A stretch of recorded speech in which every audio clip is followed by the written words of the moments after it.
तो कैसे हैं? आज कार्बन एंड इट्स कंपाउंड का लास्ट पार्ट देखेंगे। तो आइए देखते हैं। एक पढ़ा लिखा दिमाग हमेशा जवाब से ज़्यादा सवाल करता है। अपनी जो भी क्यूरियोसिटी है पूछना चाहिए क्वेश्चन।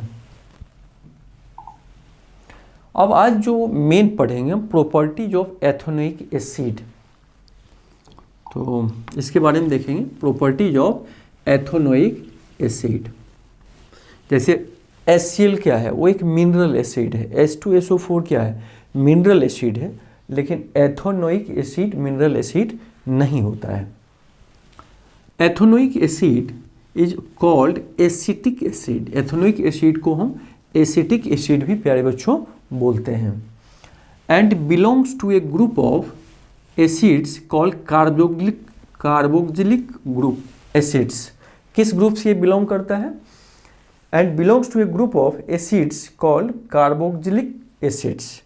कार्बोक्सिलिक एसिड के ग्रुप से ये बिलोंग करता है कौन? एथेनोइक एसिड या acetic acid. 5 to 8% solution of acetic acid in water is called vinegar। अब इस एसिटिक एसिड या एथेनोइक एसिड का 5 से 8% सॉल्यूशन अगर वाटर के साथ तैयार करते हैं तो उसको हम विनेगर बोलते हैं। और and used to preservative pickle, अचार को सुरक्षित रखने में काम आता है। प्रिजर्वेटिव के काम में आता है। प्रिजर्वेटिव का मतलब वो सड़ने से रोकता है। तो इसमें हमने क्या देखा कि आज हम एथेनोइक एसिड का प्रॉपर्टी पढ़ रहे हैं। एथेनोइक एसिड को एसिटिक एसिड भी कहते हैं। और किस ग्रुप से बिलोंग करता है? तो जो फंक्शनल ग्रुप हम लोग देखे थे कार्बोक्सिलिक एसिड ग्रुप से ये बिलोंग करता है। 5 to 8% सॉल्यूशन एसिटिक एसिड का, इसको हम विनेगर बोलते हैं और ये प्रिजर्वेटिव का काम करता है। The melting point of ethanoic acid, melting point कितना होता है? केल्विन में 290 केल्विन। याद रखना है 290 केल्विन, बहुत ज़्यादा नहीं होता है इसका मेल्टिंग पॉइंट। 273 अगर माइनस कर दीजिए तो लगभग वही 17 डिग्री सेल्सियस पे ये मेल्ट कर जाता है। And it freeze during winter in cold climate.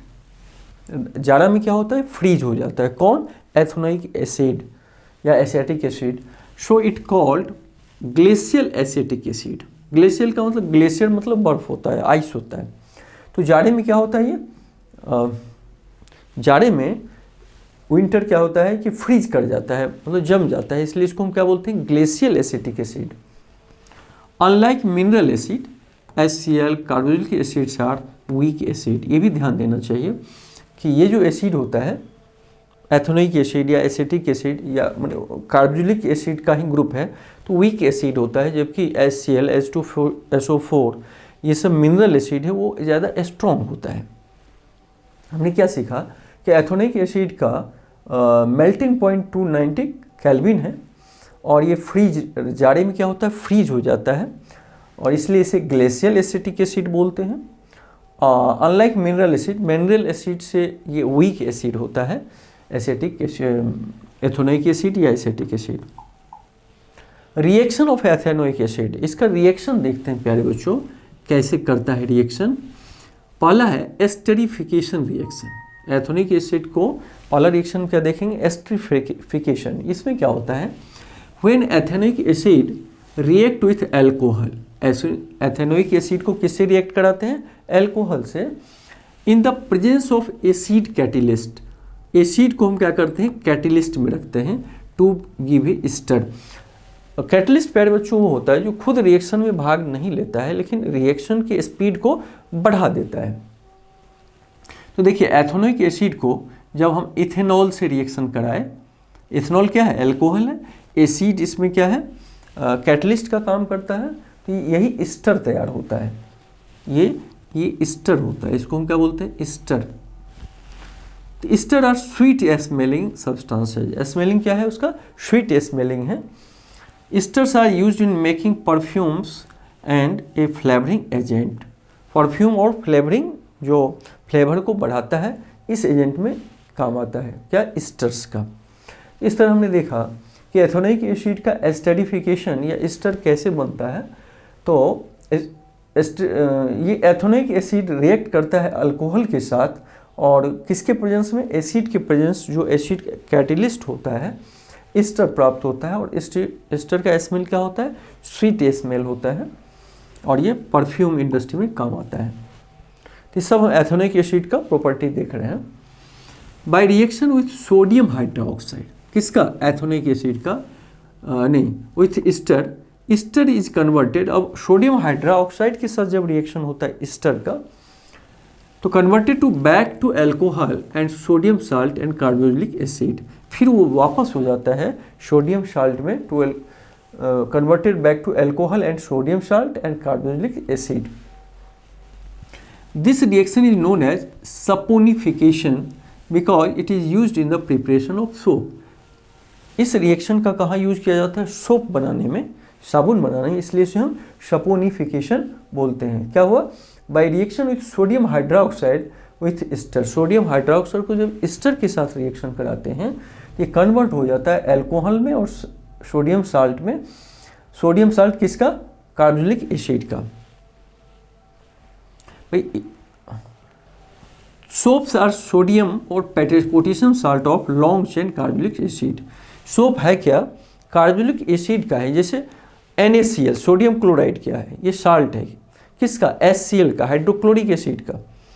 तो उसी तरीके से ये जो सोप होता है कार्बोक्सिलिक एसिड का लॉन्ग चेन साल्ट होता है।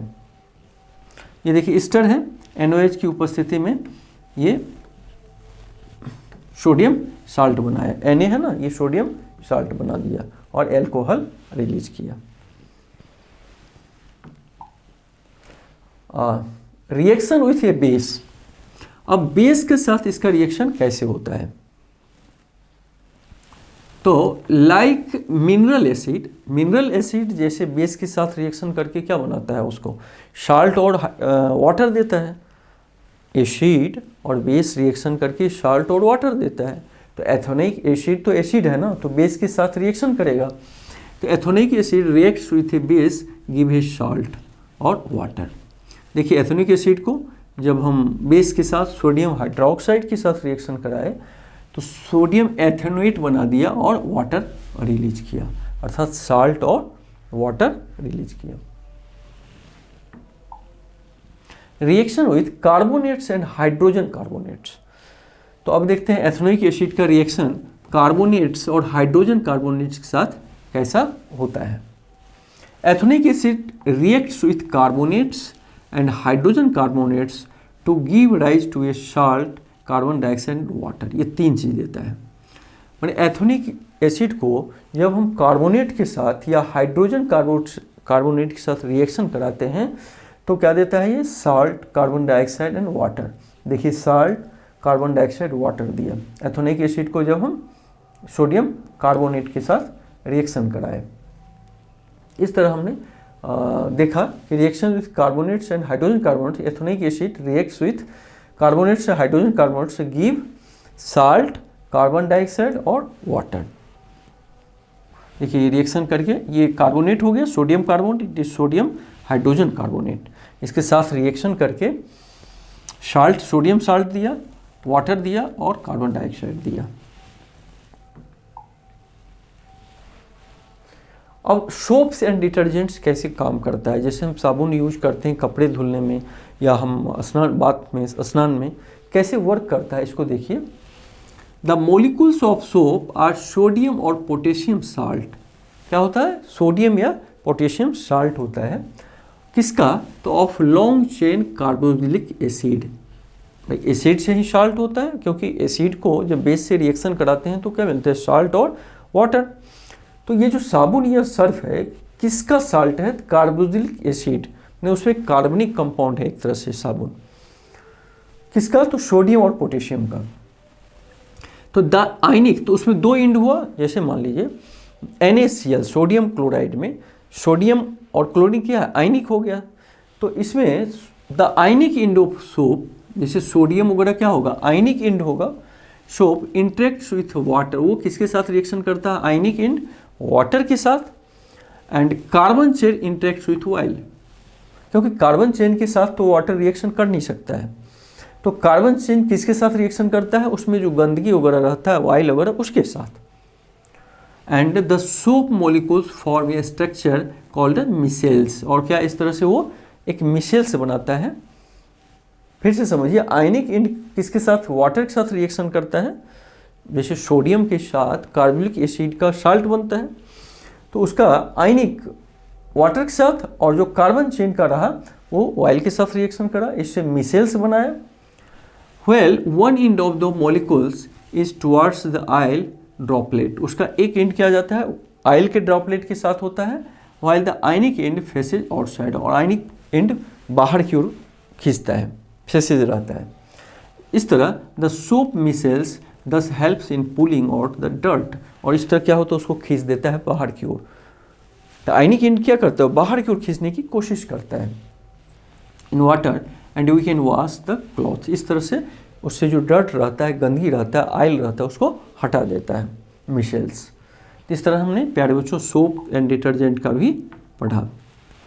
तो thank you. Carbon chapter last किया, रिवीजन अच्छे से कीजिएगा, मिलके बहुत अच्छा लगा। Thank you.